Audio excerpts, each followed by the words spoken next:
The overheat tests that I did with the Canon R6 Mark II, well, they were pretty hairy.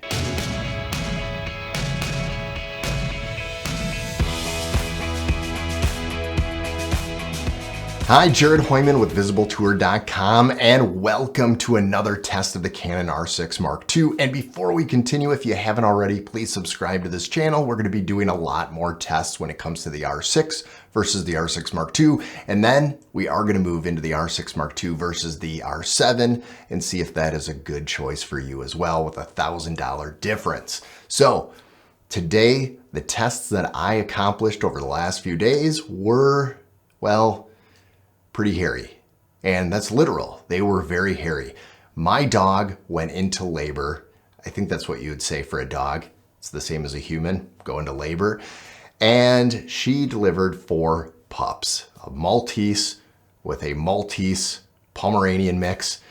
Funny thing is, we got our other dog snipped, but he must have snuck one in about a week before. So lucky for him, his heir continues, but it's only going to be 4 for him, unfortunately. So anyways, she started delivering. We didn't know exactly when this was going to happen. It was done in my office. And I decided, well, this would be a good time to try out the overheating of my Canon R6 Mark II. So I moved around. I ended up putting it on a tripod for a little bit, a GorillaPod, and then I would move around a little bit. I had IBIS on the whole time. I was using the Canon 15-35 RF 2.8, and that way I can get those wide shots, get a little bit narrow with the 35mm, and easily just put it on a tripod, widen it out, rest my arms, because this was a 4-hour labor to deliver these pups. So the first 3 came out in about an hour and a half, 2 hours. And I believe the 4th was around hour 3 or 4. It was the 4K with the 6K oversampling, and the images are beautiful. They're gorgeous. So did it overheat? Well, I will tell you, a little over 2 hours, my battery started blinking. And this battery was not fully charged to begin with because I was doing tests with a different video I'm going to be releasing this week. And I was like, holy cow, I need to get this. Didn't even think about it. Started filming with already not even a full battery. And I had over 2 hours before the battery started blinking that it was dying. That is actually pretty impressive, that over 2 hours on a not fully charged battery, and I have power. That is amazing because a lot of the other cameras would start to fail. If you have the R5C, that thing doesn't last very long at all when it comes to battery. So the R6 Mark II has impressed me with that. But I didn't want to stop it, and I wanted to keep testing the overheating limit. So I went and I grabbed my handy USB-C adapter. By the way, I'm going to leave a link below. I've been using that ever since for the R7. And it hasn't failed me. It's an amazing USB-C adapter for charging and keeping that battery alive. So here was another test coming into play that I wasn't expecting. The first one was limits with overheating. The second one that I wasn't testing was, when can I plug in a USB-C on a battery that's already almost depleted, and how much more time can I get? So the battery is blinking, and it has one little tiny bar, and it starts to turn red. And I plug in the USB-C, and then it grays out, but it's still blinking. And it still blinked for another hour and a half until after 4 hours, I was like, you know what? I think I got all the footage I need. So it was about 4 hours and 10, 4 hours and 15 minutes. And the most impressive thing is, I have done this test on the Canon R7, and I get heating warnings even when it's plugged in. And it's a cooler room. By the way, this room was around 80 degrees, so it was not a cool room. And I never got any overheat warning at the 24 frames per second. Nothing came up, no little heat thing saying, oh, it's getting a little warm. There was just no icon there talking about overheating. That alone was pretty good. When I finally decided to turn it off after 4 hours, I touched it. It wasn't hot at all. It was warm, but it was not hot. And that got me to thinking, how is the 60 frames per second? Because that does have a limit according to Canon. So the following day, I was like, you know what? I gotta try the 60 frames per second. So I put on the 60 frames per second, let it go, walked away, came back, and it shut down at about 41, 42 minutes. And that's the most it got. I was there as it was shutting down at that 41, 42 minute mark.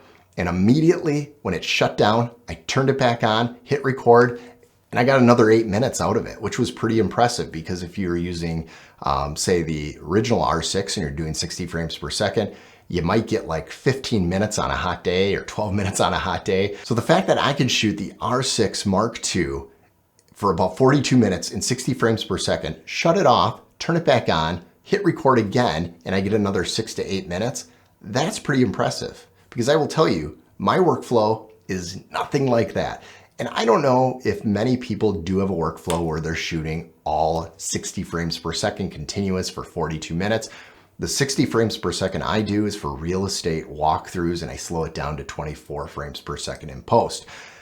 Those videos literally take me 10 minutes to walk a property inside, maybe 20 if I'm doing the outside as well, and then I'm good. The fact that you can do all of this, the 60 frames per second, and get over 40 minutes of record time before it overheats and shuts down is pretty good. And plus, I touched it, it was warmer than when I was doing the 24 frames per second or the 30 frames per second, but really not by that much. So I'm wondering in future firmwares if Canon's actually gonna do some kind of update, because this is a test for them as well. And who knows, in a future firmware update, maybe we'll get 50 minutes or 60 minutes, or that warning will be slower to hit, because that warning comes on and then it kicks off pretty fast. Whereas if you're using the R7, that warning could be on for about an hour and a half in many of those tests that I had. And then it finally kicks off with the overheating when you're doing those higher frame rates. I think having two Canon R6 Mark IIs for wedding photography and video would be amazing, because you can have one that's dedicated to the 24 frames per second or the 30 frames per second,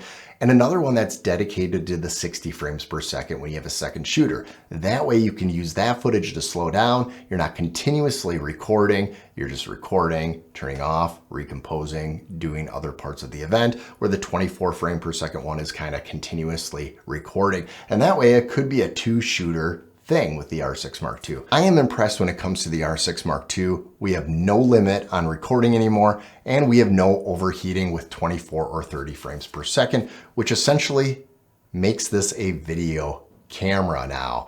We have unlimited recording, plus you plug it into the USB-C. Again, I'm gonna leave that link below to the adapter I use. It's very inexpensive and I love it. It'll never run out of juice. You can have unlimited recording. You can also hook up a power bank to it as well, and then you're on the go. But if you're doing events and you're gonna be swapping out anyways, then just bring a bunch of batteries with you too. But if you're gonna be stationary, plug that thing in and never worry about the juice leaving you. So as I do the Canon R6 versus the R6 Mark II battle that's been going on, I wanted to put this video kind of in the middle of it so you know how this is going to handle. Because coming up this week, I'm gonna be talking about the R6 4K image in 60 frames per second compared to the R6 4K 60 frames per second. It is huge. And I'm sure you already know that, because you know that this is oversampled at 6K and the R6 did not have oversampling. But you would like to see it, because in the images in the last video that I did for photos, that really made a huge difference when it came to the AA filter possibly not being as prevalent as it has been in past cameras with Canon. So if you haven't already, please subscribe to this channel and stick around, because there's other videos that I've done on the R6 and on the R7 if you're interested. You're already watching this one, watch some more videos. You'll love it.